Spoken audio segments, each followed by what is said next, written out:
It certainly is more political than economic. We only stand to gain maybe 0.1% of GDP. That's nice to have, but that's not the big factor here. We want to show we're looking outwards. The government wants to show it's looking outwards towards Asian markets.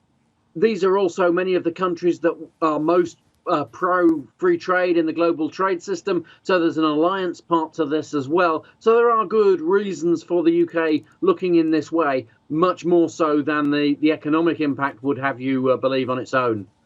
Let's talk about the economic impact. You mentioned that it is small, but where will it be felt most notably? The UK has trade deals with most of the members of CPTPP, but it doesn't have a trade deal with Malaysia.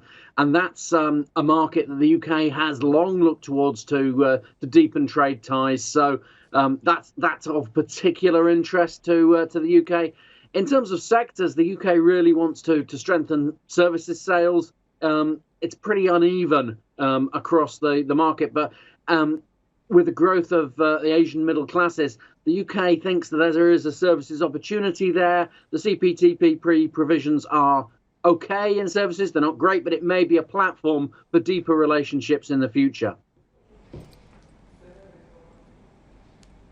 David, it's Hadley out in Dubai. I mean, when you think about this from the political point of view, I mean, for Dominic Raab, for Boris Johnson, it seems as if these agreements, or the prospect of these agreements, at least so far, aren't exactly maybe the lifelines that they were really hoping for. Is this about the politics, or is this about something that you think is really going to change the game for the UK economy?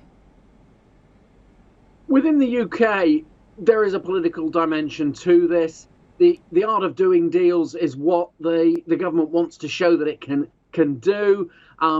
It wants to show that we're moving on from the EU. There's a bigger world out there. So the politics is the primary factor behind this.